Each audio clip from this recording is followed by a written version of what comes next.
नमस्कार, आप देख रहे हैं लाइव हिंदुस्तान। इस वक्त की बड़ी खबर, योग गुरु बाबा रामदेव को उनका बड़बोलापन भारी पड़ सकता है। जी हां, हमदर्द के रूह अफ़ज़ा को लेकर पिछले दिनों उन्होंने शरबत जिहाद का जो बयान दिया था, उसे लेकर दिल्ली हाई कोर्ट ने रामदेव को कड़ी फटकार लगाई है। और कोर्ट ने यहां तक कहा कि अदालत की अंतरात्मा को इस वीडियो ने झकझोर दिया है, ये पूरी तरह से अस्वीकार्य है। रामदेव ने पिछले दिनों ये साफ तौर पे अपने एक वीडियो में कहा था कि हमदर्द कंपनी अपने मुनाफे का इस्तेमाल मस्जिदों और मदरसों के निर्माण के लिए कर रही है।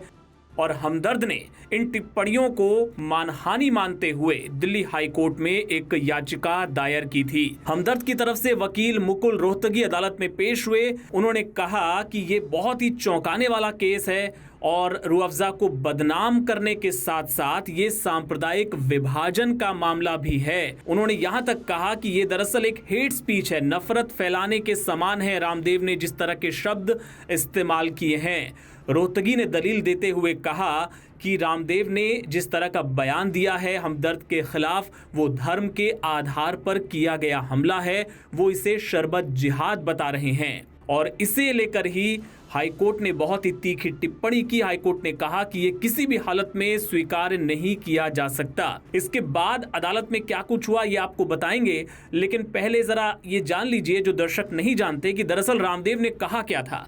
शरबत के नाम पर एक कंपनी है जो शरबत तो देती है, लेकिन वो शरबत से जो पैसा मिलता है उससे मदरसे और मस्जिदें बनवाती है। ठीक है, उनका मजहब है, लेकिन आप यदि वो शरबत पिएंगे तो मस्जिद और मदरसे बनेंगे।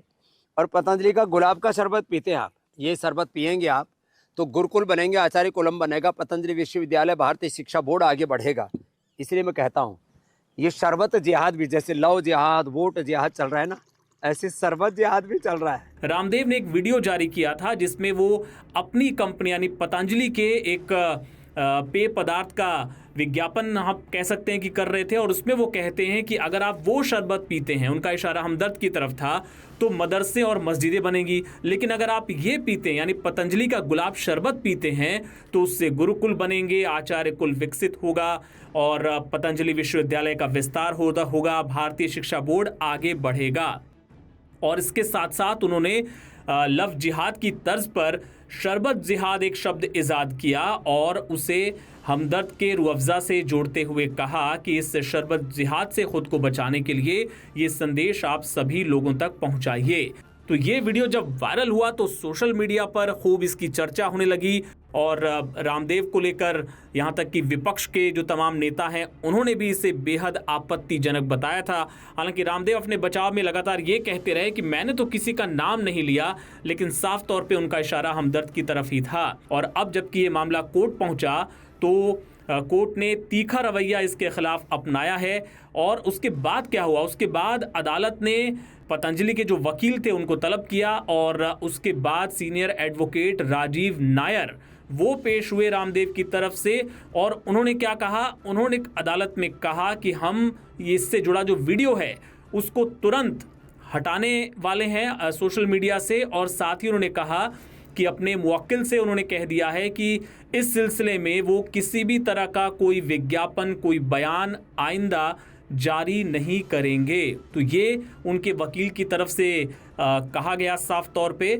और आगे क्या हुआ, कोर्ट ने कहा कि रामदेव को इस सिलसिले में एक एफिडेविट यानी एक शपथ पत्र दायर करना होगा कि वो हमदर्द को लेकर किसी भी तरह का कोई बयान, कोई विज्ञापन, कोई सोशल मीडिया पोस्ट भविष्य में दायर नहीं करेंगे, कोई बयान नहीं देंगे।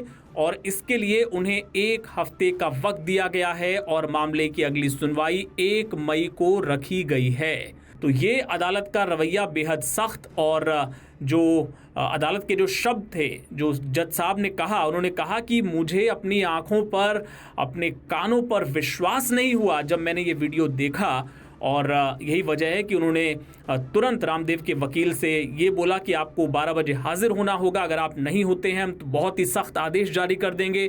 इसके बाद दौड़े दौड़े उनके वकील कोर्ट में आए और उन्होंने तुरंत ये बात अदालत को बताई कि उन्होंने इससे जुड़े सारे वीडियो, बयान और कोई भी विज्ञापन, इन सब को पतंजलि अपने सोशल मीडिया से और हर जगह से जहां पे भी पोस्ट किया गया है उसको तुरंत वापस लेगा।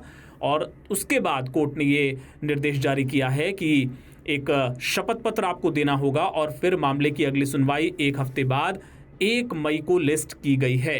तो इससे जुड़े अपडेट्स पहले भी लाइव हिंदुस्तान आपको दिखाता रहा है, आगे भी आपको हम दिखाएंगे। बने रहिएगा हमारे साथ।